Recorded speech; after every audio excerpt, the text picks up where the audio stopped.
Hello, guys. This is Gerardo and Darius for our second football podcast, but we would like to take a moment of silence for those who have fallen in 9/11.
And all right, welcome to our second podcast. And how are you feeling today, Darius? Come on now, you gonna catch me off guard like that? Well, I'm doing good. how are you feeling about today, Darius? How are you feeling Doing today? good, man. Doing good, man. How about you? I am doing great, and I'm happy to know that we broke 50 views total on not our YouTube, but on both YouTube and our uploaded podcast that I put up yesterday. 50 people have listened to us. How do you feel about that? Y'all keep spreading the news, man. It's only gonna get better and better. Yes, we do nothing but improve. Remember, yesterday was just our first game. Today we're on to day number 2, and we provide you content of today with user-submitted questions. That's what Wednesdays are going to be, user-submitted questions. So please send us anything, right? Comment below on the YouTube page. Keep them coming. Yes. But today, we actually have a few user-submitted questions, and we're going to go to the first one right off the bat about Texans O-line. That was submitted by Armando Solis, and he is asking that Wade Smith didn't play preseason. So, did that cause the running game to be as bad as it did on Monday? And what is the difference? What do you see? Did the Texans improve in run blocking or pass blocking better? Well, like I said yesterday, this lack of a running game Texans had Monday night. I think it's pretty much a product of Wade's. I think it's a product of a lot of the starters being out for one or more of the preseason games, stuff like that. It's just week one. This offensive line is only going to get better. The running game going to get better. Passing game, they're going to protect Matt Shaw better. Wade Smith, he had his knee scope, I believe, in August. Texans will be all right. They got all their starters back. They'll be fine. Y'all Texans fans, don't worry about anything. Aaron Foster will have a 150-yard game by week 3. Trust me. Yeah, and also a good point that you brought out that Wade Smith or Aaron Foster did not play all the preseason, and you saw that Robert Griffin didn't play in preseason, and his first quarter and first half are pretty abysmal. But I would like to comment is, I think Dwayne Brown and Wade Smith are going to take a step back from the Pro Bowl season they had of last year. Now, hear me out on this. I know it's early in the season, and I like to jump on people's cases immediately after just week 1. But due to the fact that I think Wade Smith did not give up a single sack until I think week 10 or week 13, around that time. And he's already, giving up one sack, but I mean, that's just Dwight Freeney. Dwight Freeney's played against him a lot and knows his tendencies and knows how to spin move him, or he knows exactly how to beat him. But that's besides the point. I don't think Wade Smith is going to be a returning Pro Bowler. I think he's on his way, on his steady decline. I think he climaxed already, reached his peak.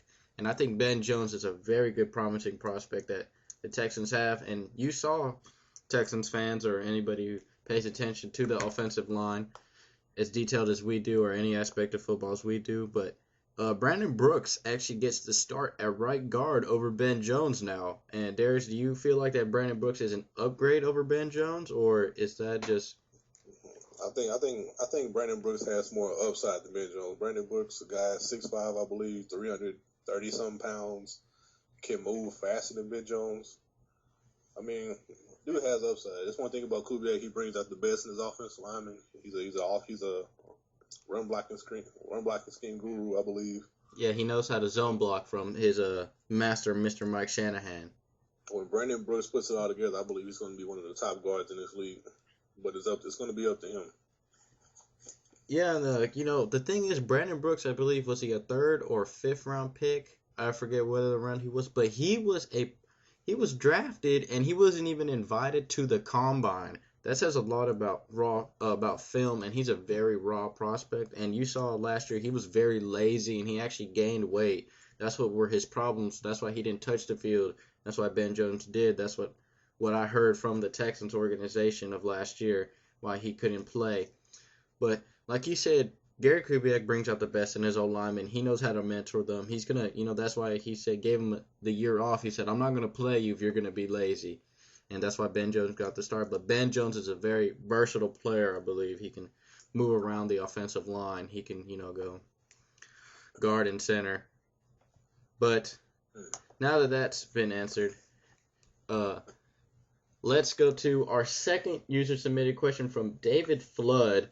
And he is asking a 3-part question. Not really 3 parts, but he has 3 different questions.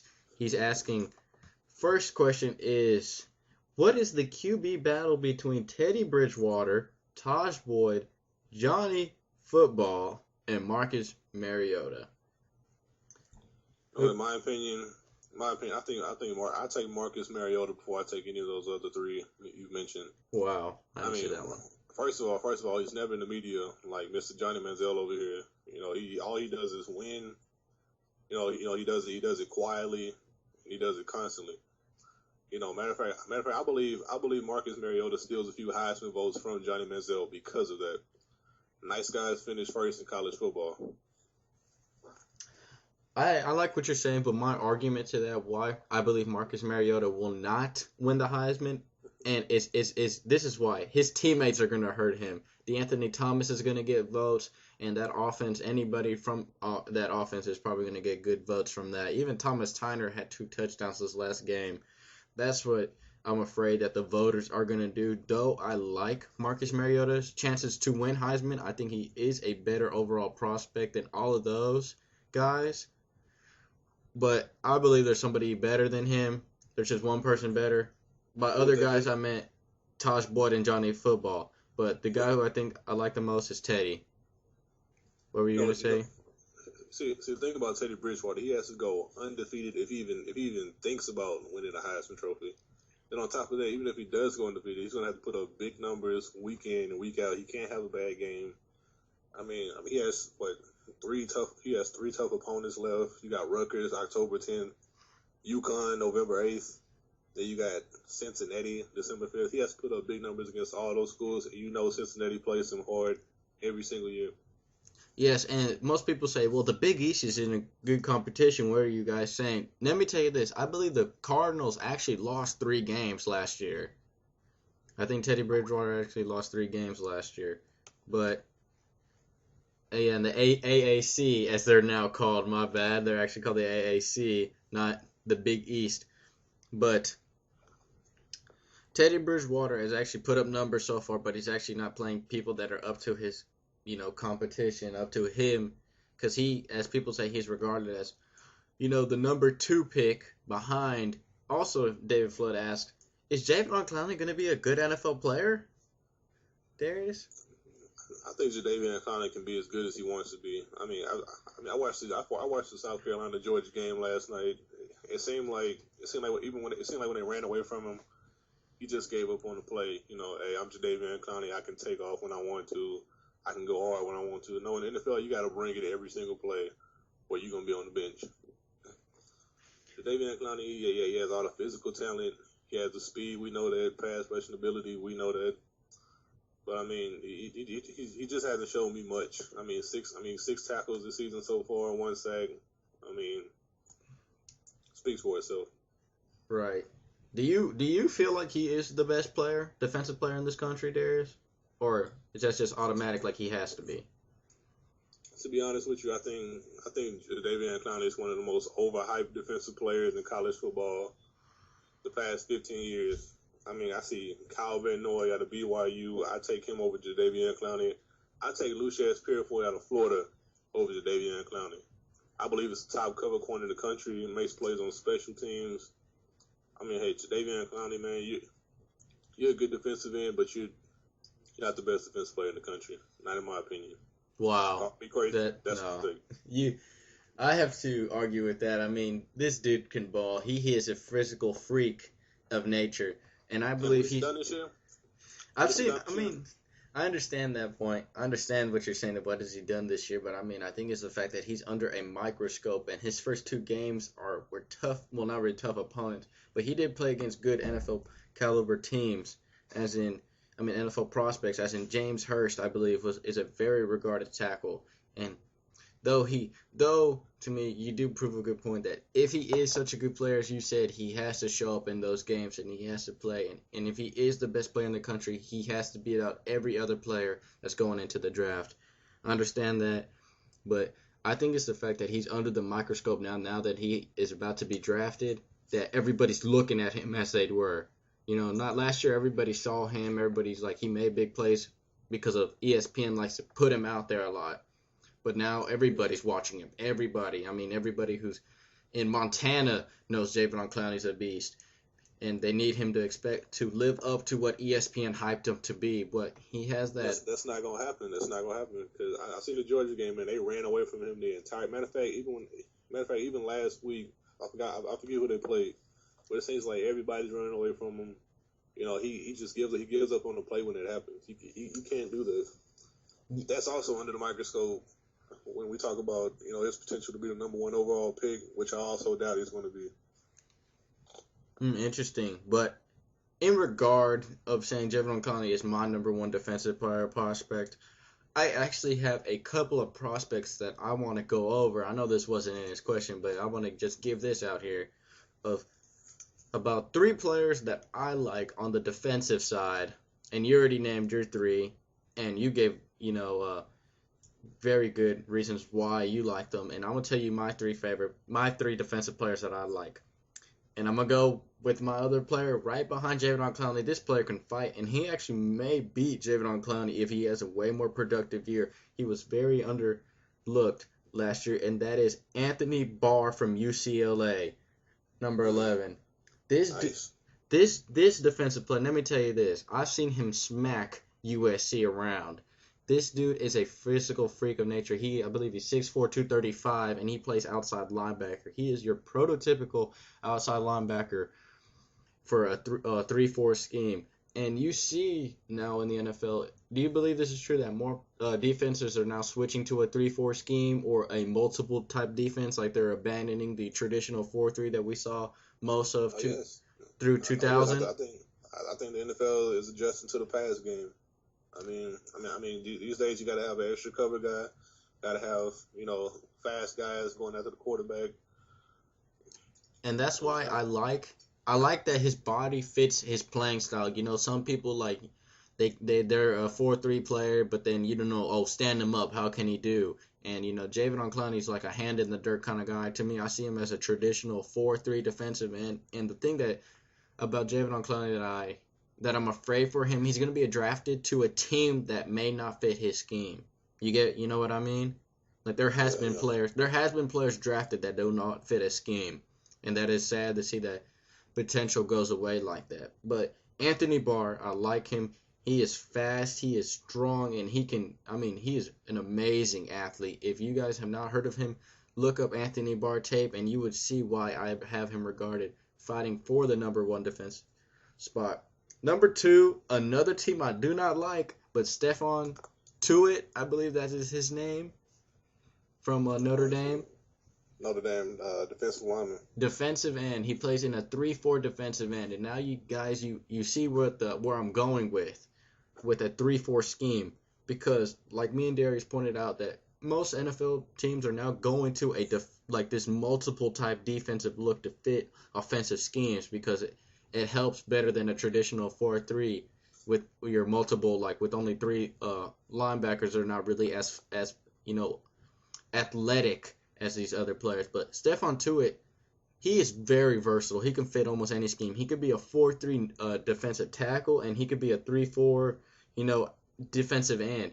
He plays very good, and he's also, for some reason, he always ends up with the ball and scoring a touchdown almost every year I've seen him play. He was a very highly regarded recruit, and I believe he is listed at 6'6" or 6'5" at 270. I mean, he's already got an NFL body. You ain't got to, if anything, you just got to build more, make him more leaner or more muscular, whatever you guys want, the NFL team wants to do with him. But he is a very good prospect, I see. And my third one, I'm just going to have to agree with Darius on this one. Kyle Van Noy. This dude makes plays for a team that that needs playmakers on defense. I love him. He's a straight-up baller, and he also fits a 3-4 outside linebacker. He can rush the passer. He's a very good run stopper, and to me, the play that sticks out the most was, I believe, when he rushed the quarterback in the end zone, and he just snatched the ball from his hand when he threw it, and that turned it into a defensive touchdown. I like Van Noy a lot in this. And our last submitted question from David Flood is this Eagles offense going to last in the NFL? This Eagles offense, they shocked a lot of me. I think this Eagles offense to be as good as they want to be. I mean, I think they're going to keep putting up points, racking up yards until somebody stops them. Who's going to stop them? I mean, it seems like today in the NFL, offenses are just unstoppable. There's no such thing as a great defense anymore. I mean, you got weapons all over the field with the Eagles offense. Riley Cooper. I mean, you got Deshaun Jackson, LaShawn McCoy, Michael Vick. Don't forget what he can do with his legs, what he can still do with his legs. This offense, I see them putting up 30 points a game. Yeah, what I believe, this is what I'm going to go with if it's going to last the NFL. I believe it's going to last for a season and a half. That's what I'm going with.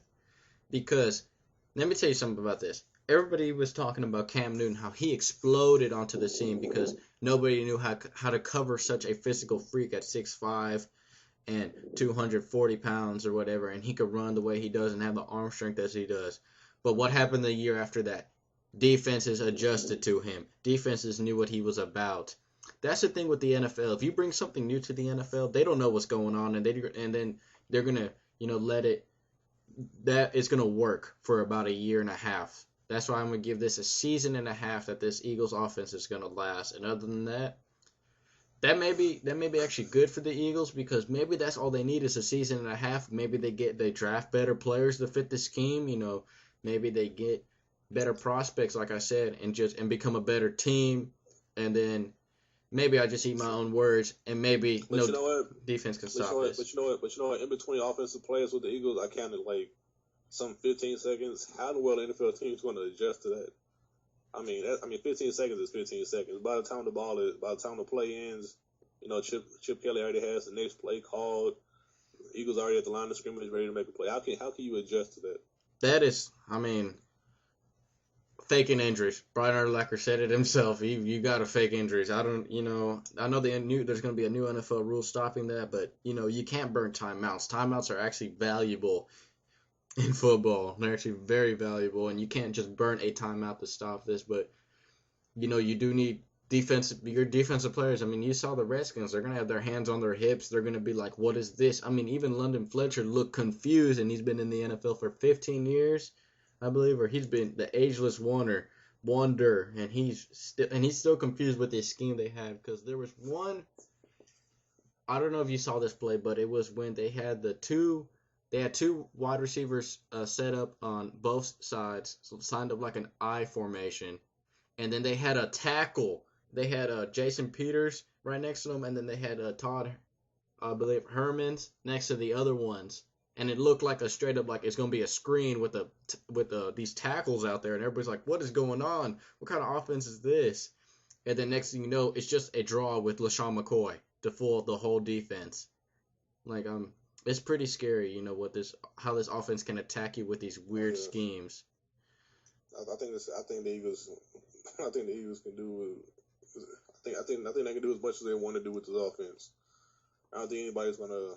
I think there are going to be teams out there that slow them down in terms of points. But as far as production, big plays, stuff like that, I don't think you can stop that in this offense. At least not in year one, like you said. At least not in year one. Okay. Well, it's very unlikely that the Eagles go undefeated. But no, that's definitely not happening.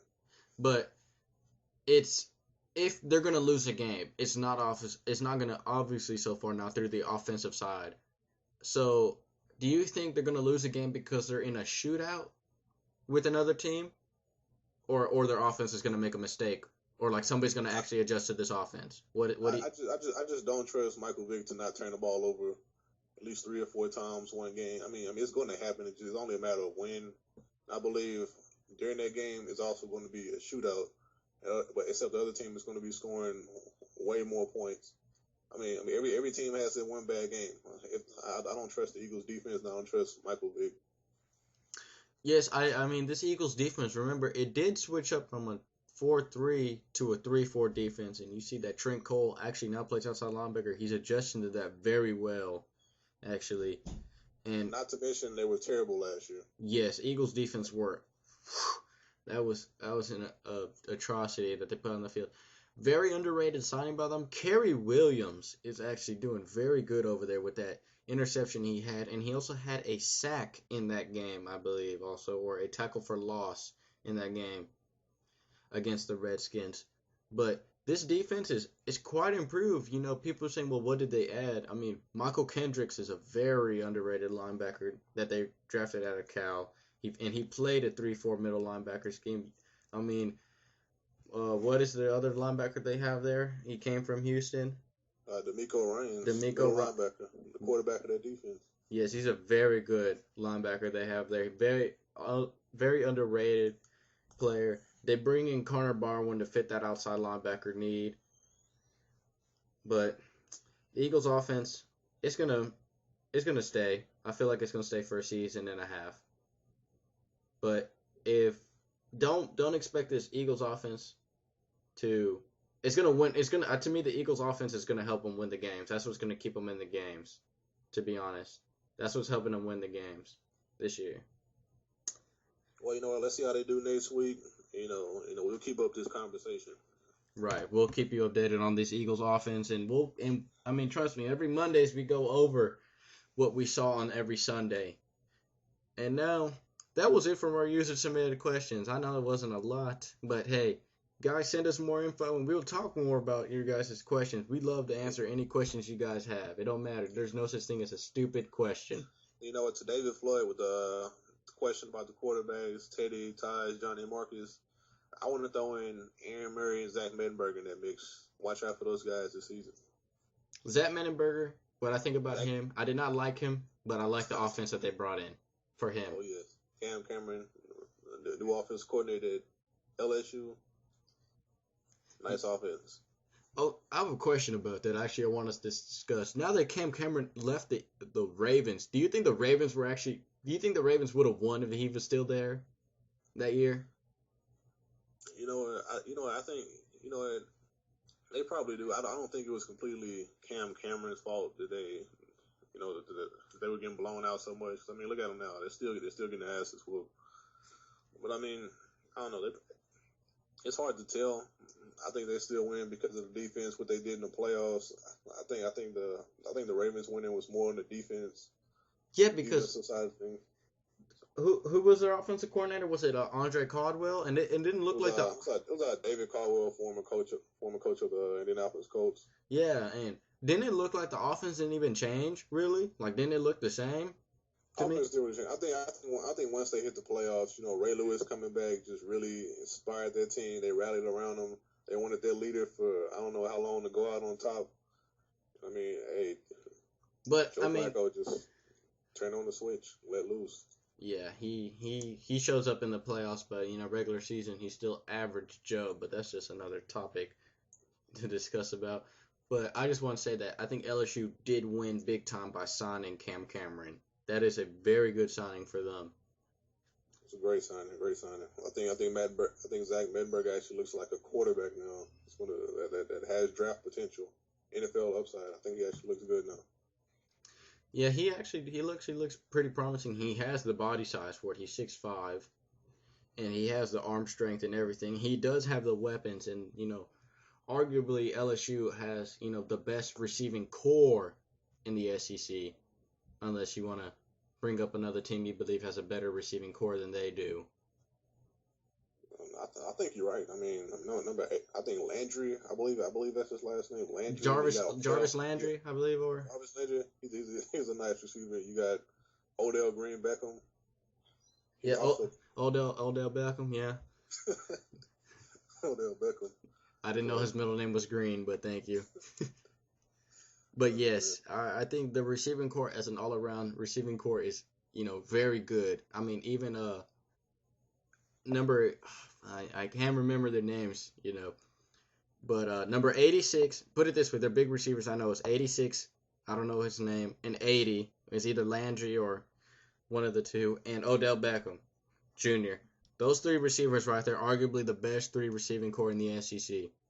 But the best receiver in the SEC, who do you believe it is? Best receiver, best potential. Well, you know what? Right now, I think Amari. You know what? Hey, say what you want. I think it's a toss up between Jordan Matthews from Vanderbilt and Amari Cooper from Alabama. Amari Cooper, the little freshman playmaker we seen last year. That dude is going to be nice. Odell Beckham, I believe he's the most versatile, fastest. I believe he's going to do the most in the NFL. Then you have Dorial Green Beckham from Mizzou. Oh yeah, he has potential to be one of the best in years to come. But mine is has to be Jordan Matthews because of his relationship to an NFL superstar that's a Hall of Famer, Jerry Rice. As most people don't know, his mom is a cousin to Jerry Rice. And Jordan Matthews, as you see, he kind of reminds you of Jerry Rice. One, because of his attitude already. As in the SEC, you think that, like Julio Jones and A.J. Green, like the receivers they are, the LSU receivers over there too, they play with an intensity, but he's quiet, He's very subtle, and he also doesn't, he's not a fast burner, but I'm not saying he is the next Jerry Rice. I'm just saying his attitude is Jerry Rice. I'm not saying his skill set is nowhere near Jerry Rice's, but he is a quiet playmaker, like an Andre Johnson. He don't talk. He's not going to tell you, I'm going to beat you off coverage. He's going to catch the ball and pick up the defender and say, good job. Just try to cover me more. He did step up in a very close game against Ole Miss, which is actually a very surprising team. How do you feel about Ole Miss? I think Ole Miss is going to be pretty good. I don't think they're going to win the SEC or anything. I don't even think they're going to compete for a spot in the SEC championship game. But you know what? I do think they're going to beat Texas. And Longhorn fans, hey, get ready because it's about to be a long season. It's going to be a long season for your Longhorns. Let me tell you this right now. I mean, and during off-topic discussions, me and Darius believe in one, and since we're on the topic of Longhorns, Mack Brown. Let's just get into this before College Football Thursday for us. It's going to be tomorrow. We're going to be talking about more about college football. It just so happens we're on the subject of this.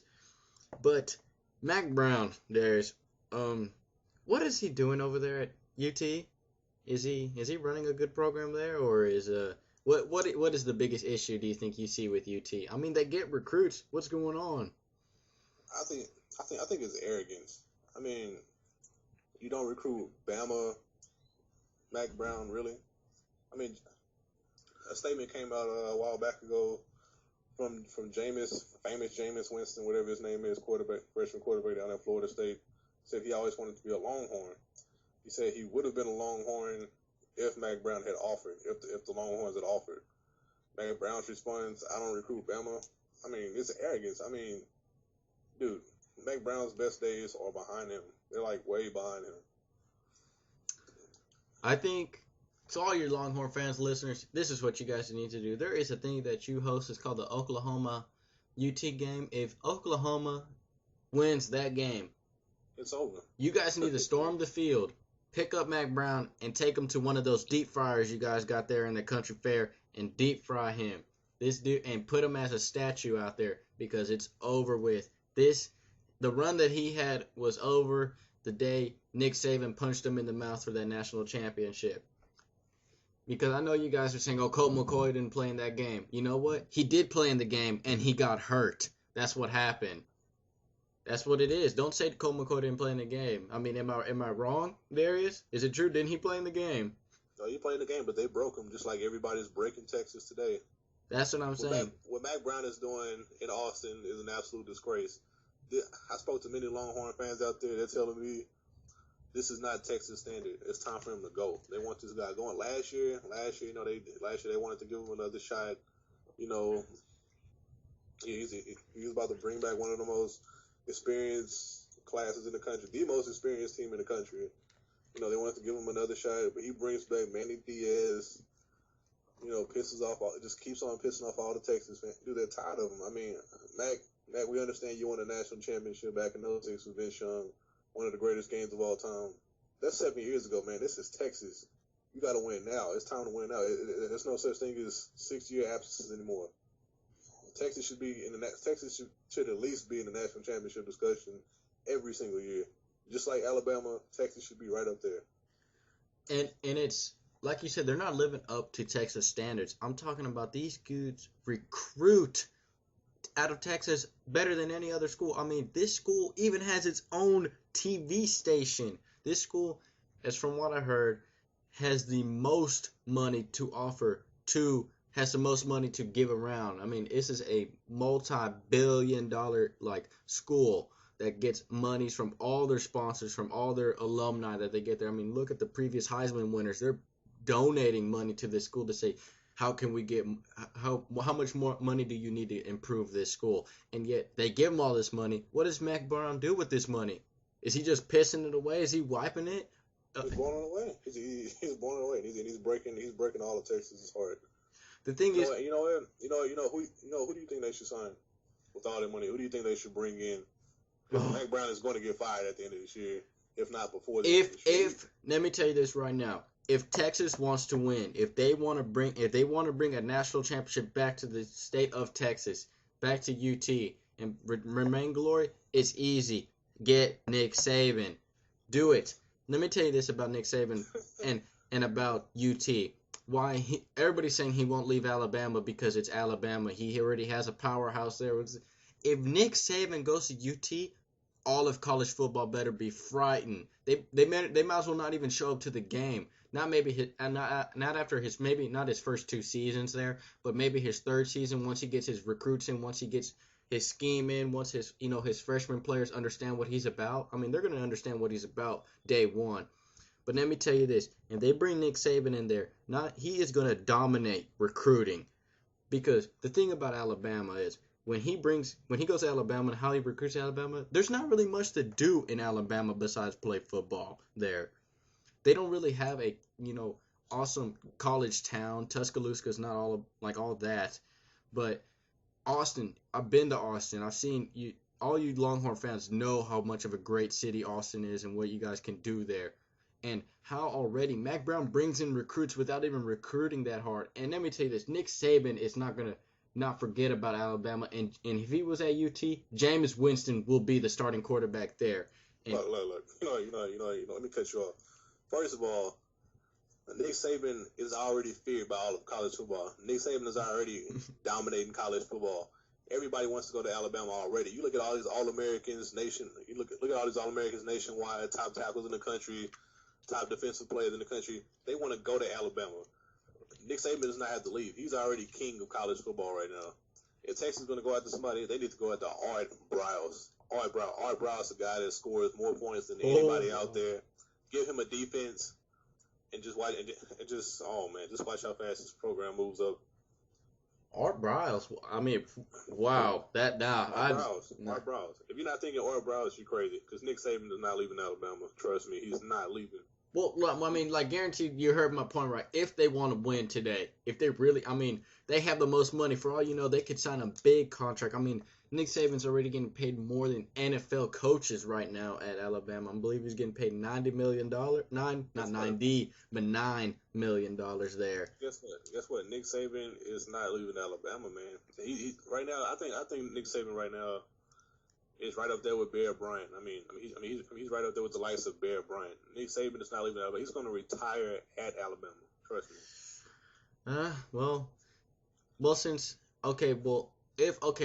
I believe this is what UT's gonna do.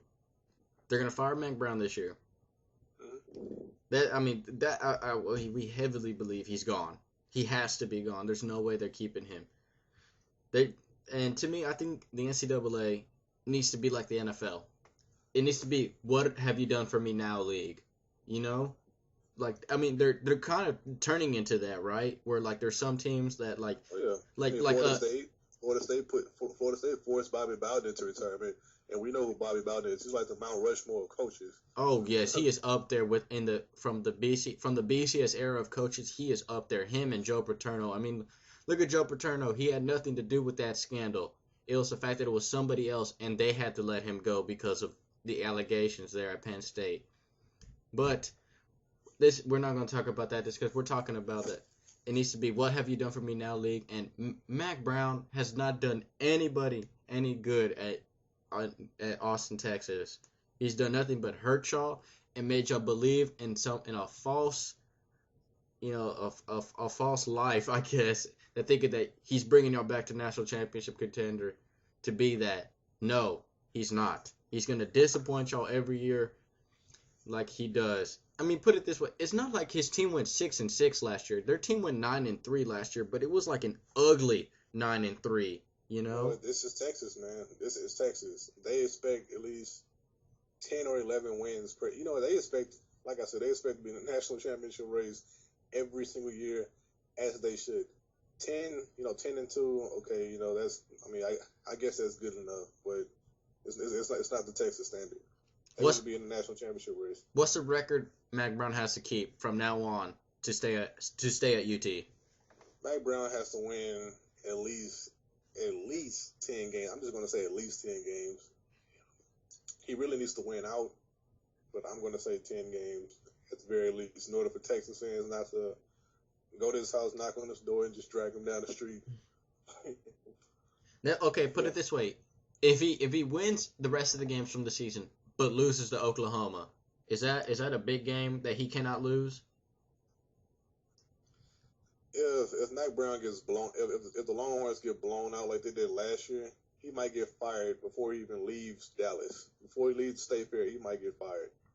Because because you look at this Oklahoma team, I mean, the returning players, they don't have much of it. You know, they're not what they were last year. You know, with Landry Jones or Kenny Stills, or any of the people they had on defense like Tony Jefferson, or any of them. They're actually, like Oklahoma's not, what they were of last year, but they do have some playmakers.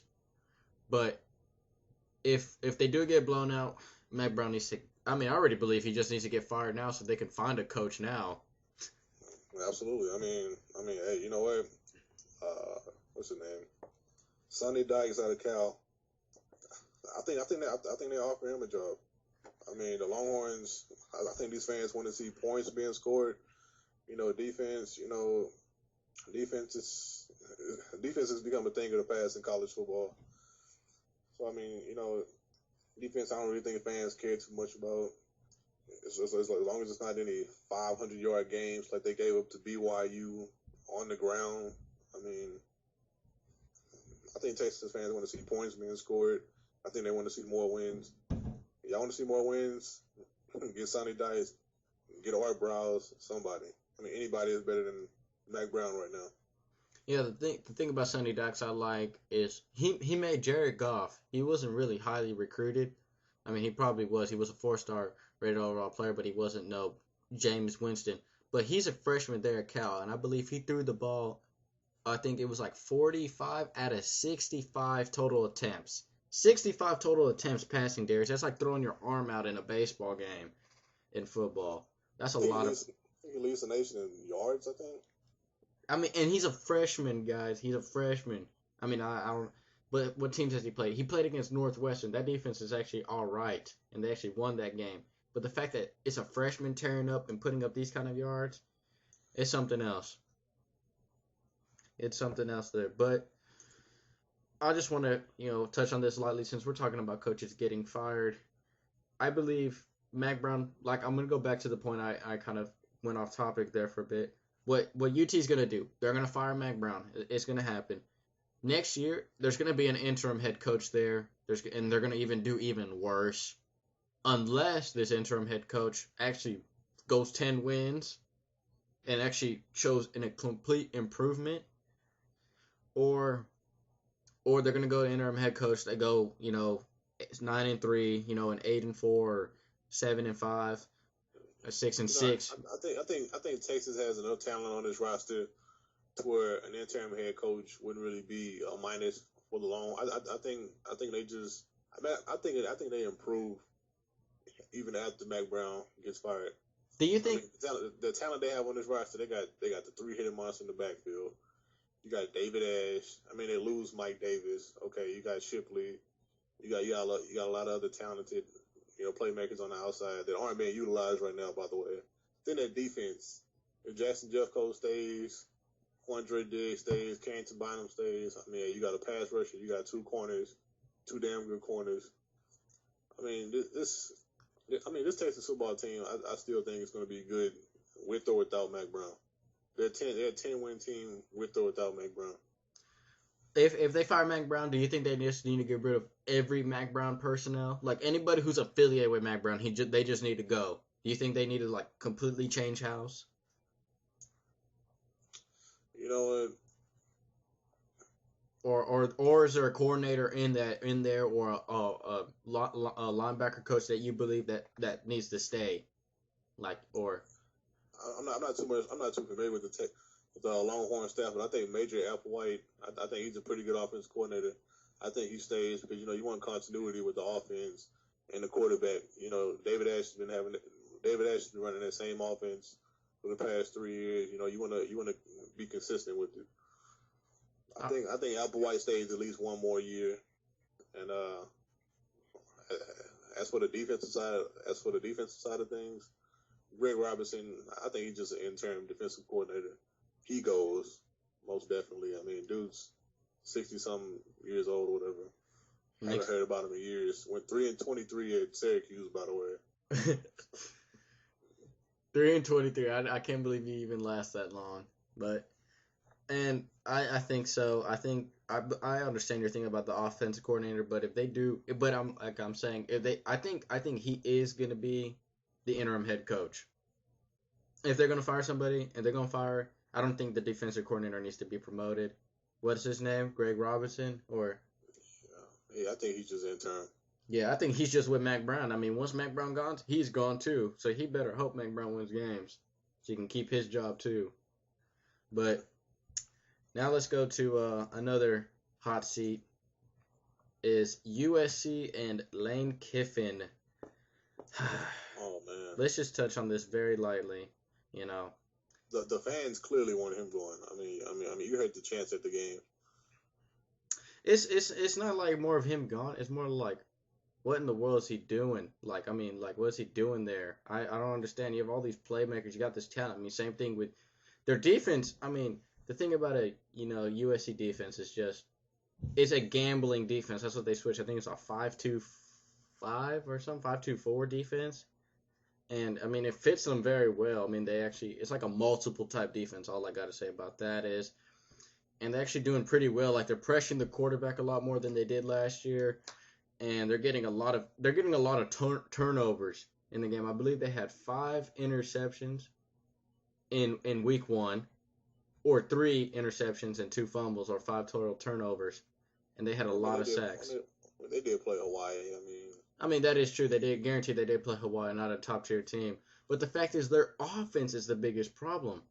You have Cody Kessler, who's a very, I don't know, he doesn't trust him in himself at all. He likes to play conservative, and he audibled way too much against the Washington State game to running the ball. But we're not talking about that. We're talking about Lane Kiffin. He is playing scared. He's not playing like he used to. Like he used to just Marquise Lee run a fade, Matt Barkley throw the ball deep. He's not doing that anymore. I mean, is it because Matt Barkley's not there? I mean, why not? I have no idea. I don't keep up with USC. I mean, that's your topic. That's true. But Lane Kiffin, I think you're on your way out this year. But the thing is, I think everybody in that staff stays except Lane Kiffin. That's the thing I believe. Or his offensive coordinator's gone to. I don't know who the offensive coordinator is, really. But Ed Orgeron, this dude is something else at USC. But I don't know. I don't know if Lane Kiffin should stay at all, but I mean, he's gone. He needs to go. He needs to get out of there quick. But I don't know anything else to talk about today. Do you, Darius? You got anything else you want to talk about college football-wise, or anything that you feel like that needs to be discussed? Who are your early picks for the national championship game? Wow, I want to go with. It's going to be a team out of the Pac-12 is going to go to the national championship, and that's between Stanford or Oregon. Whoever wins that game is going to the national championship. And it's going to be a team from the SEC. I don't know who, but there is a very good game this Saturday. Oh, man. And we will talk about... What's up? Are we going to talk about it tomorrow? We're going to talk about that tomorrow with a very special guest of ours. He's a very good friend of mine. And he's also, ironically, him and Darius have the same beliefs. But we won't talk about those beliefs at all. But Mr. David Flood will be joining us tomorrow. I'll talk about more discussion about college football. And we will give you our picks. And listen, guys that are listening in. You can actually join us with these picks. And, actually create, message me through Facebook. Hey, what are your picks, and who do you have winning, and why? And me and Darius and David are actually going to tell you, what teams are going to win, and we're actually going to keep a record and play this little game, keep up with the picks and see who has the most points. But the thing is, we're not doing every game. There's too many teams and there's too many games. We're just going to do the big games, just kind of like college football, except, with us. But other than that, I think we're done for today. Don't you think so? That'll be it. And my 2 picks for the national championship, I'm going to go with Oregon. As much as I hate to say it, LSU. Wow. Yep, LSU. Subject to change, by the way. Subject to change. Oh man, yeah. But I'm going to keep Oregon in there. I'm going to lock them in and go into the national championship. You're going to lock it in now? I'm going to lock it in now. Oregon. I'm going to lock in Oregon. LSU, I'm not so sure. I haven't seen enough from them. Oregon looks like they're doing what they did last year. They're just picking up where they left off. And that, folks, and we're going to end it with a very big shock. Remember, guys, you heard it here first. He locked in Oregon to go to the national championship. Oh, it's not a shock. They know. All right. Well, then I'm Gerardo. I'm Darius. And we're signing off today on our second podcast. Join us in tomorrow when we talk about more about college football and have our special guest in, David Flood, in. Thank you for listening.